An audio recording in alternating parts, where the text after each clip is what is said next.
नमस्कार, द्वीप दर्पण में आप सभी का स्वागत है। आइए एक नजर डालते हैं आज के मुख्य अंश पर। उपराज्यपाल ने निर्माणाधीन लाइट हाउस स्थल का किया निरीक्षण। ई पोस्टल मतपत्र की पूर्व गणना पर निर्देश और मानक संचालन प्रक्रिया पर वीडियो कॉन्फ्रेंस आयोजित। और शोलबे ग्राम पंचायत द्वारा तट स्वच्छता अभियान चलाया गया। अब द्वीप दर्पण विस्तार से। अंडमान निकोबार द्वीप समूह के माननीय उपराज्यपाल एवं द्वीप विकास एजेंसी के उपाध्यक्ष एडमिरल डी.के. जोशी ने रानी लक्ष्मीबाई शिला पट शीघ्र पूर्ण होने वाले निर्माणाधीन लाइट हाउस स्थल का निरीक्षण किया, जो जल्द ही परिचालन की स्थिति प्राप्त कर लेगा। यह लाइट हाउस इंडो पैसिफिक क्षेत्र में महत्वपूर्ण भू रणनीतिक महत्व प्रदान करेगा। भारत के निर्वाचन आयोग ने लोकसभा आम चुनाव के सिलसिले में electronically transmitter postal ballot management system में प्री काउंटिंग मॉड्यूल पर प्रशिक्षण और निर्देशों के लिए रिटर्निंग ऑफिसर, काउंटिंग सुपरवाइजर और मुख्य निर्वाचन अधिकारी कार्यालय और रिटर्निंग ऑफिसर कार्यालय की तकनीक टीम के साथ कल एक वीडियो कॉन्फ्रेंस आयोजित की है। सभी सेवा मतदाताओं को ई पोस्टल मतपत्र जारी करने के लिए ETPBMS का उपयोग किया जा रहा है।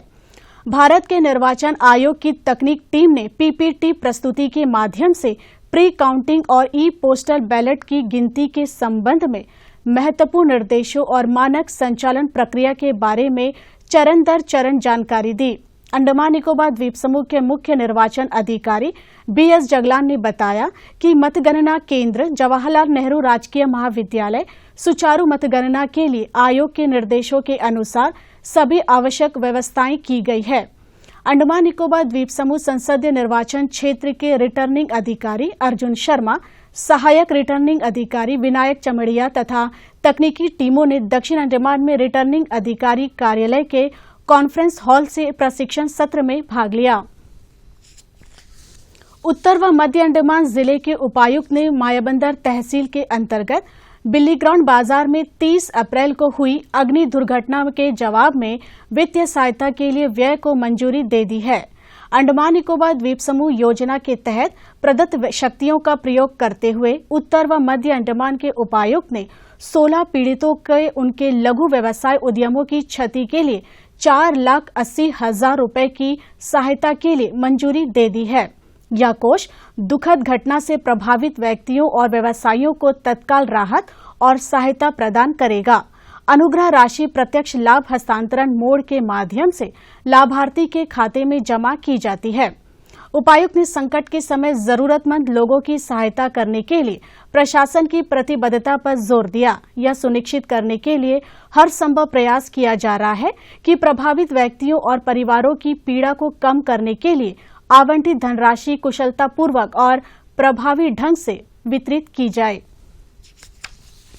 द्वीपवासी मानसून के आगमन की प्रतीक्षा में है ताकि उन्हें तपती गर्मी से राहत मिल सके, साथ ही पानी की समस्या का भी समाधान हो सके। ऐसे में द्वीपवासियों को राहत प्रदान करते हुए शादीपुर स्थित मौसम विज्ञान केंद्र के प्रमुख डॉक्टर सुप्रीत कुमार ने आगामी मानसून के बारे में जानकारी दी।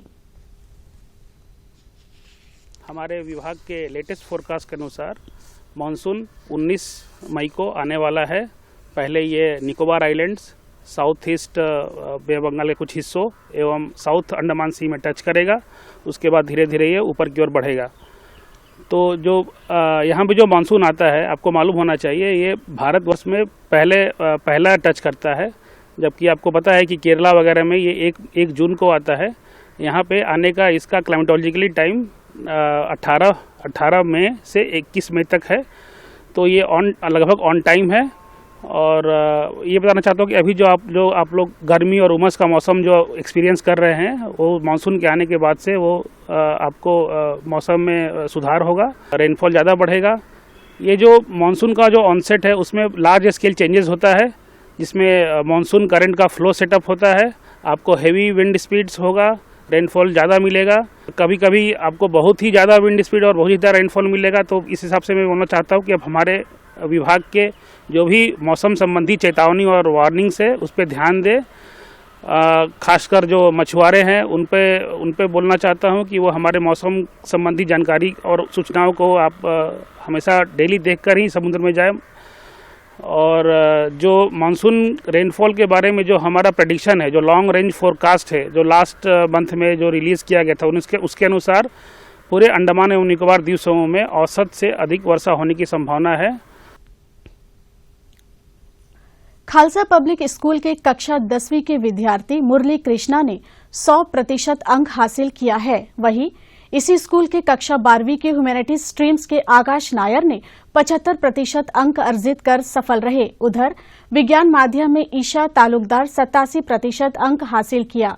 कक्षा 11वीं में विज्ञान तथा ह्यूमैनिटीज स्ट्रीम्स में प्रवेश सोमवार 27 मई से शुरू होगा। प्रवेश फॉर्म के लिए स्कूल कार्यालय से सुबह 10 बजे से दोपहर बाद 2 बजे तक संपर्क किया जा सकता है।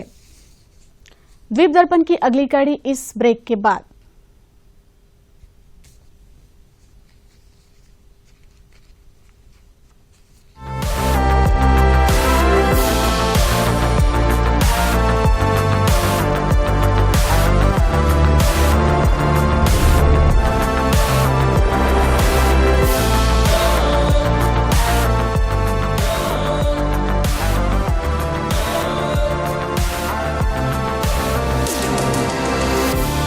The Mahindra XUV 3XO. Everything you want and more. Bookings open 15th May. द्वीप दर्पण में आगे बढ़ते हैं। Andaman association of tour operators के अध्यक्ष एम विनोद के नेतृत्व में ऑटो प्रतिनिधियों ने मुख्य सचिव केशव चंद्र से मुलाकात की। इस दौरान जून में Andaman association of tour operators द्वारा आयोजित होने वाले अंडमान रोड शो पर चर्चा की गई। प्रतिनिधियों ने घरेलू तथा अंतर्राष्ट्रीय पर्यटन मेले में प्रशासन द्वारा भाग लेने के लिए मुख्य सचिव से अनुरोध किया। शोलबे 19 ग्राम पंचायत द्वारा आज संबंधित विभागों के सहयोग से सफलतापूर्वक तट स्वच्छता अभियान चलाया। इस अभियान में 100 से अधिक स्वच्छताकर्ताओं ने 150 अपशिष्ट बैगों को एकत्र किया। ग्राम पंचायत शोलबे के प्रधान ने इस स्वच्छता अभियान पर जानकारी दी। इससे पहले पंचायत सचिव मोहम्मद वसीम ने कहा कि यह स्वच्छता अभियान लोगों में अपशिष्ट प्रबंधन के प्रति जागरूकता फैलाएगा।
डॉक्टर एस राधाकृष्णन जिला शिक्षा एवं प्रशिक्षण संस्थान गाराचरमा ने संस्थान के उत्तीर्ण 4 प्रशिक्षुओं को सम्मानित करने के लिए आज डाइट में सम्मान समारोह का आयोजन किया। कार्यक्रम में SIE के प्राचार्य RK सिंह मुख्य अतिथि थे। इस मौके पर SIE के संकाय सदस्य भी मौजूद रहे। कार्यक्रम का शुभारंभ डाइट की प्रधानाचार्य के स्वागत भाषण के साथ हुआ। उन्होंने अपने संबोधन में उत्तीर्ण प्रशिक्षुओं को बधाई दी और उन्हें शिक्षा के क्षेत्र में उत्कृष्टता हासिल करने के लिए प्रोत्साहित किया। कार्यक्रम के मुख्य अतिथि RK सिंह ने राष्ट्र के भविष्य को आकार देने में शिक्षकों की भूमिका पर जोर दिया। कार्यक्रम का मुख्य आकर्षण DL.ED वर्ष 2022 से 24 बैच के अव्वल प्रशिक्षुओं में आदित्रि देवी, C शाहिबा तथा E राकेश ने पहला, दूसरा व तीसरा स्थान हासिल किया। सभी प्रशिक्षुओं को प्रमाण पत्र से सम्मानित किया गया। कार्यक्रम के दौरान एक और उल्लेखनीय उपलब्धि की घोषणा की गई, जिसमें हाल ही में आयोजित CTT परीक्षा में भाग लिए 55 प्रशिक्षुओं में 30 प्रशिक्षुओं ने उत्कृष्ट प्रदर्शन किया।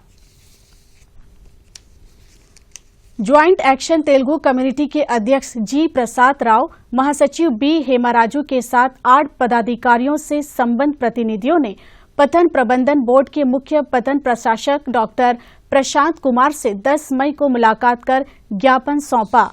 प्रतिनिधियों ने बताया कि यात्रियों को अपने सामानों को यात्री हॉल तक गेट संख्या 3 से गेट संख्या 1 तक लाने के लिए उचित संख्या में ट्रॉली उपलब्ध नहीं है। इसके अलावा यात्री हॉल में पीने की पानी की सुविधा भी उपलब्ध नहीं है।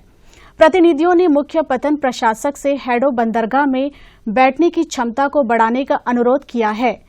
बंदरगाह में कहीं पर भी यात्री जलयान लग जाने से यात्रियों को अपने सामानों को एक छोर से दूसरे छोर तक ले जाने में कठिनाइयां होती है। प्रतिनिधियों ने मुख्य पतन प्रशासक से आम जनता की सुविधा के लिए यात्री को टर्मिनल के सामने बर्थ देने का निर्देश देने का अनुरोध किया। वृद्धजनों के लिए यात्री हॉल से जहाज के गैंगवे तक एक बैटरी बस या 6 सीटों वाले वाहन या एसटीएस बस उपलब्ध कराने का अनुरोध किया है। मुख्य बंदरगाह प्रशासक ने इस मुद्दे पर आवश्यक कदम उठाने का इन प्रतिनिधियों को आश्वासन दिया। द्वीप दर्पण की अगली कड़ी इस ब्रेक के बाद। Toyota cars at your doorsteps. Prince Toyota, a house of luxurious Toyota cars, delivers any model within 30 days at all India price. Come take home the luxury on wheels. Prince Toyota, Gyaracharma, Port Blair, added attraction and high-tech workshop at New Pahargaon near Shiv Temple. Special offer during festive season. Contact us on 7695085451 or 8768838882.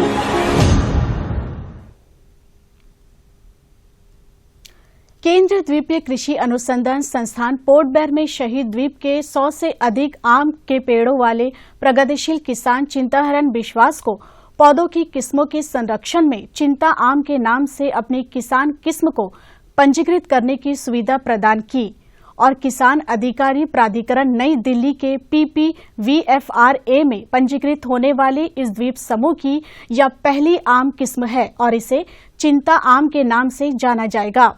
Chintaharan विश्वास को यह प्रमाण पत्र माननीय सचिव dare और महानिदेशक ICAR doctor Himanshu पाठक द्वारा क्यारी के उनके हाल ही की यात्रा के दौरान सौंपा गया। पंजीकरण प्रक्रिया को क्यारी के निदेशक डॉक्टर एकनाथ बी चाकुरकर की देखरेख में किया गया है। बिलीग्राउंड पुलिस ने 13 मई को गोविंदनगर नंबर 2 के जंगल में बड़ी मात्रा में अवैध शराब जब्त किया। पुलिस को मिली एक सूचना पर तुरंत कार्रवाई करते हुए बिलीग्राउंड के थाना प्रभारी SIM V शिजू कुमार ने एक विशेष टीम का गठन किया। इस टीम ने उत्पादन प्रक्रिया में उपयोग की जाने वाली सामग्री के साथ साथ 200 लीटर लेहन की एक महत्वपूर्ण मात्रा को सफलतापूर्वक जब्त किया। जब्त की गई वस्तुओं को तुरंत नष्ट कर दिया गया। यह अभियान रंगत के SDM PO Rahul L Nair, police अधीक्षक गीतांजलि खंडेलवाल की सतर्क निगरानी में चलाया गया। यात्रियों को सूचित किया गया है कि चेन्नई से जहाज के आगमन में देरी के कारण जहाज MV कैमल बे के लिटिल अंडमान के लिए आज रात 9 बजे की यात्रा और 16 मई को सुबह 8 बजे लिटिल अंडमान से पोर्ट ब्लेयर की वापसी यात्रा स्थगित कर दी गई है। अब यह जलयान कल सुबह 7 बजे हैडो जट्टी से लिटिल अंडमान के लिए रवाना होगा और उसी दिन रात 9 बजे लिटिल अंडमान से पोर्ट ब्लेयर के लिए वापस रवाना होगा। और अब मौसम। आगामी 18 मई को निकोबार द्वीप समूह के 1 या 2 भागों में 7 से 11 सेंटीमीटर तक भारी वर्षा होने की संभावना है। विशेष कृषि सलाह में बताया गया है कि कटाई की गई सभी चावल को सुरक्षित स्थानों पर ले जाए। फसल के नुकसान और मक्के की गुणवत्ता को गिरावट से बचाने के लिए बारिश से पहले कटाई करें। नारियल और सुपारी को 18 मई के दौरान सुखाने से बचे। मिट्टी के कटाव को रोकने के लिए तालाब के बांध को मजबूती प्रदान करें। बिजली गिरने और भारी बारिश के दौरान पेड़ के नीचे आश्रय न ले। उन सब्जियों की अग्रिम कटाई करें जो परिपक्व हो गई है या पकने के करीब है। इस बारे में अधिक जानकारी और सूचना के लिए राज्य आपात संचालन केंद्र से हेल्पलाइन नंबर 1070 तथा जिला आपात संचालन केंद्र से हेल्पलाइन नंबर 1077 पर संपर्क किया जा सकता है। समुद्र में आपदा स्थिति और सहायता के लिए तटरक्षक के खोज एवं बचाव एजेंसी से टोल फ्री नंबर 1554 पर संपर्क किया जा सकता है। अंतर्द्वीपीय जलयान यात्रा संबंधी सूचना।